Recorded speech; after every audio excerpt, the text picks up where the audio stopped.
Good morning, students. Welcome in the next lecture of pharmaceutical analysis. So, today we will discuss about redox titration. Redox titration start करने से पहले हम discuss करते हैं redox reaction के बारे में. रिडॉक्स रिएक्शन, तो रिडॉक्स जो ये वर्ड है they make by it is the combination of two words. One is red and ox. Red mean reduction, ox mean oxidation. As you know, redox reaction is those reaction या those kind of reaction in which oxidation and reduction simultaneously takes place. कि क्या होगा, ऐसी reaction जहाँ पे oxidation भी एक साथ होगी एंड रिडक्शन भी. दोनों रिएक्शंस सेम रिएक्शन में हमें देखने को मिलेंगी. उस रिएक्शन को हम बोलते थे redox reaction. But now we will discuss about redox titration. होगा same, reduction and oxidation same takes place होंगी, but in case of titration हम ड्यूरिंग द टाइट्रेशन हमें ये रिएक्शन देखने को मिलेगी. Okay, the redox titration is a titration in which the analyte and titrant react through an oxidation reduction reaction. तो same assembly रहेगी titration की तरह. उसमें हम ब्यूरेट सेट करेंगे ब्यूरेट सैंड के साथ, प्लस हमारे पास आएगा एक कॉनिकल फ्लास्क. तो एक में हम ऐसा जो भी हमारा एनालेट होगा वो एक्ट करेगा या तो ऑक्सीडाइजिंग एजेंट या फिर रिड्यूसिंग एजेंट. प्लस जो हम कॉनिकल फ्लास्क में लेंगे तो वो जो टाइट्रेट होंगे दोनों, एक अगर एक रिड्यूसिंग एजेंट एक्ट कर रहा है तो उसका ऑपोजिट जो वो ऑक्सीडाइजिंग एजेंट एक्ट करेगा. ठीक है. और ऐसे वो आपस में जैसे उसकी टाइट्रेशन कंप्लीट होगी, जब आइंस जो है एक दूसरे को न्यूट्रलाइज करेंगे, तो एसिड बेस्ड टाइट्रेशन में तो डायरेक्ट हमें एंड पॉइंट आता था, OH positive ion OH negative को न्यूट्रलाइज करते थे. But same in this redox titration में ऑक्सीडेशन एंड रिडक्शन देखने को मिलेगी. ठीक है. कंसेप्ट वही है, वहाँ पे हमारे पास आइंस की फॉर्म में थी, यहाँ पे हमारे पास ऑक्सीडेशन रिडक्शन की फॉर्म में रहेगा. Okay. And redox titration are commonly seen among the D block elements.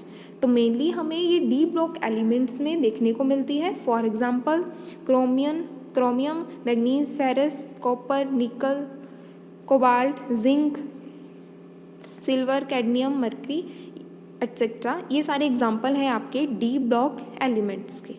ठीक है. तो मेनली जो है ये हमें D block element में देखने को मिलती है. Next, some redox species act as a self indicator. तो कुछ ऐसे रिडॉक्स स्पीसीज भी हैं या कुछ ऐसे कंपाउंड्स हैं जो एक्ट करते हैं एज ए रिडॉक्स कंपाउंड. और वो जो अगर हम इंडिकेटर की बात करें, जैसे एसिड बेस में हमें एक्सटर्नली इंडिकेटर ऐड करना पड़ता था, बट कुछ ऐसे कंपाउंड है जो एक्ट करते हैं ऐसे सेल्फ इंडिकेटर. तो उसमें मेनली एग्जांपल है हमारा KMnO4, पोटाशियम पर मैग्नेट. जैसे आपने प्रैक्टिकली भी इसको परफॉर्म करा हुआ है. तो वो क्या करता है, इनिशियली जैसे हम उसकी डाइल्यूट करके उसका सोल्यूशन प्रिपेयर करते हैं तो they are violet in colour. Then उसकी जब हम टाइट्रेशन करते हैं with oxalic acid in acidic medium, they converted या they produce in the result pink colour. ठीक है. तो पर्पल से वो पिंक में चेंज होता था, तो वहाँ पे हमें इंडिकेटर की ज़रूरत नहीं पड़ती थी. तो हम बोल सकते हैं KMnO4 is a redox species and it act as a self indicator. Okay, and sometime all the compounds all the species of redox are not act as a self indicator. Only some species they act as self indicator, and those species they not act as a self indicator. Then in this case हमें क्या करना पड़ता है, एक externally redox indicator को add करना पड़ेगा. Okay कि कुछ स्पीसीज़ हैं जो सेल्फ इंडिकेटर का काम करेंगी, कुछ जो नहीं करेंगी. उस केस में हमें एक्सटर्नली इंडिकेटर को ऐड करना पड़ेगा to determine the end point. Okay. तो these are the basic introduction of redox titration. Redox titration basically उसमें क्या होगा, एनालेट और टाइट्रेंट या titrate and titrant when they react to each other, then oxidation and reduction reaction will takes place. Okay. Next come to the next slide, that is oxidation. So what is oxidation? As you know, oxidation addition of oxygen, removal of hydrogen. Plus in case of electrons के case में हम कैसे इसको define करते हैं, आइए हम ये डिस्कस करते हैं. ऑक्सीडेशन व्हेन एन एटम और आइन इज ऑक्सीडाइज्ड, इट जब कोई भी एटम और आइन उसकी क्या हो रही है, ऑक्सीडेशन हो रही है। जब वो ऑक्सीडाइज होता है देन इट लूज इलेक्ट्रॉन, वो क्या करेगा, इलेक्ट्रॉन को लूज करेगा इन case of electron, and resulting in the increase the positive valency and decrease in the negative valency of an element. Okay तो इतना तो आपको क्लियर है कि ऑक्सीडेशन क्या होती है, addition of oxygen and removal of hydrogen. But in terms of electron हम बोलेंगे कि oxidation are those they lose electron, जो इलेक्ट्रॉन लूज कर रहा है। जब वो इलेक्ट्रॉन लूज करेगा तो उसकी वैलेंसी जो होगी, जैसे ऑक्सीजन की 2 नेगेटिव होगी, तो उस तरह से जो बैलेंसी में भी कुछ अफेक्ट आएगा। तो बैलेंसी अगर देखी जाए तो पॉजिटिव बैलेंसी जो वो इंक्रीज करेगी एंड जो हमारी नेगेटिव बैलेंसीज हैं वो डिक्रीज करेंगी। ओके, फॉर एग्जांपल ऑक्सीजन का ले लीजिए, ऑक्सीजन के ऊपर है 2 नेगेटिव, ठीक है। अगर ऑक्सीजन जो है अपना एक इलेक्ट्रॉन जो है वो लूज कर रही है, ठीक है, अपना एक इलेक्ट्रॉन उसने लूज करा, तो उसकी वैलेंसी क्या होगी, ऑक्सीजन पे ओनली 1 नेगेटिव चार्ज, इसी तरह से रहेगा। हमने एग्जांपल ले लिया ऑक्सीजन का, उसके ऊपर था 2 नेगेटिव चार्ज। जब उसने अपना 1 इलेक्ट्रॉन लूज करा देन वो किस में आ गया, कन्वर्ट हो गया ऑक्सीजन नेगेटिव। तो यही बोल रहे हैं, अगर इन केस नेगेटिव वैलेंसी होगी तो वो डिक्रीज करेगी। तो पहले उसकी वैलेंसी थी 2 नेगेटिव, देन जब उसने 1 इलेक्ट्रॉन लूज कर दिया देन उसकी वैलेंसी क्या आ गई, -1 रहेगी उसकी वैलेंसी। अब हम देखते हैं, ये तो आ गई नेगेटिव के केस में। अब पॉजिटिव के केस में क्या होगी, पॉजिटिव के केस में उसको कितने चाहिए, 2 इलेक्ट्रॉन्स की चाहिए। तो उसको अगर पॉजिटिव में देखें ऑक्सीजन की तो होगी +6। जैसे वो क्या करेगी, अपना एक इलेक्ट्रॉन लूज करेगी, देन पॉजिटिव के केस में दे कन्वर्टेड इनटू +7।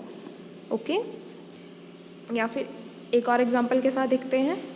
अगर हमारे पास कोई ए मॉलिक्यूल है, ठीक है, कोई ए एलिमेंट है और उसकी वैलेंसी हमारे पास 3 पॉजिटिव। ओके, जब ए एलिमेंट जो है हमारा अपना एक इलेक्ट्रॉन लूज कर रहा है देन पॉजिटिव के केस में उसकी वैलेंसी जो होगी 1 इलेक्ट्रॉन लूज कर रहा है मीन उसकी ऑक्सीडेशन हो रही है। तो उसकी हमें डेफिनेशन क्या बताती है कि पॉजिटिव वैलेंसी जो है वो इंक्रीज करेगी। तो 3 पॉजिटिव से वो कहाँ चली जाएगी, 4 पॉजिटिव में।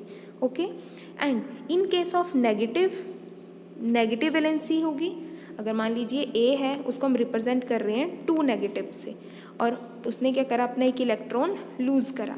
अपने एक इलेक्ट्रॉन लूज करा तो नेगेटिव के केस में हमारे पास उसकी वैलेंसी आ जाएगी -1, ठीक है।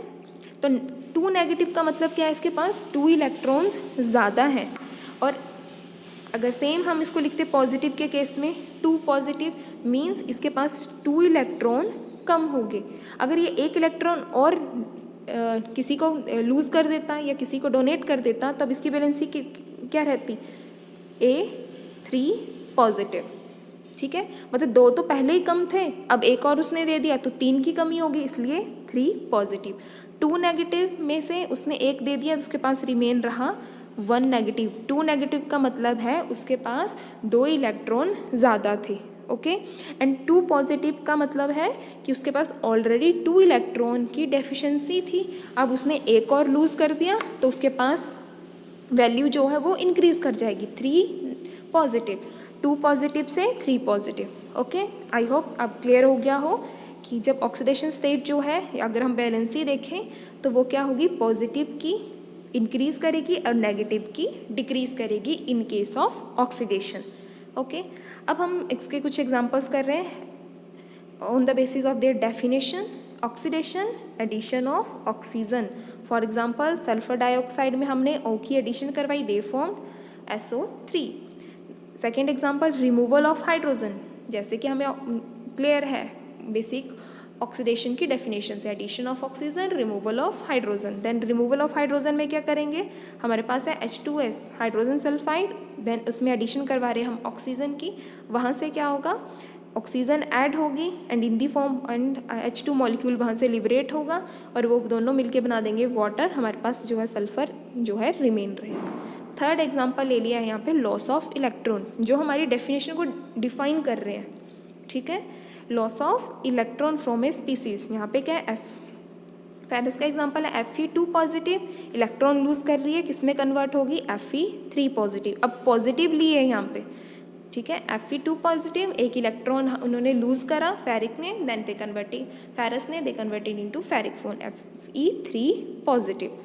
ओके, तो ऑक्सीडेशन की जब भी आपको डेफिनेशन आए तो आपको लिखनी है number 1 addition of oxygen, number 2 removal of hydrogen, number 3 loss of electron, number 4 increase positive valency increased and negative valency will be decrease of an element. Okay, then next is reduction. reduction इसका opposite होगा। reduction की definition क्या थी, reduction are those in which addition of oxygen addition of hydrogen will occur and removal of oxygen also अकर। तो same उसमें hydrogen की addition होती थी and removal of oxygen is called reduction. But in case of electrons के case में हम इसको क्या बोलेंगे, ऑक्सीडेशन लूज करता है, रिडक्शन तो उसका ऑपोजिट गेन करेगा। Reduction, in reduction process electron are added resulting in the increase the negative valency and decrease the positive valency of element. अब इसका एग्जांपल के साथ देखते हैं इसको। रिडक्शन के केस में क्या आ रहा है, process electron are added, means electron क्या हो रहे हैं, ऐड मतलब गेन हुए। तो इलेक्ट्रॉन जब ऐड हुए, इलेक्ट्रॉन आर एडेड, तो उसकी वजह से वैलेंसी पे क्या डिफरेंस आया, बैलेंस जो नेगेटिव वैलेंसी थी दे आर इंक्रीज्ड। ठीक है, फॉर एग्जांपल सेम यहाँ पे हम एग्जांपल लेते हैं कोई एलिमेंट ए, ठीक है, उसके पास क्या था, 2 नेगेटिव चार्ज था, 2 नेगेटिव वैलेंसी है तो मीन्स उसके पास 2 इलेक्ट्रॉन ज़्यादा है।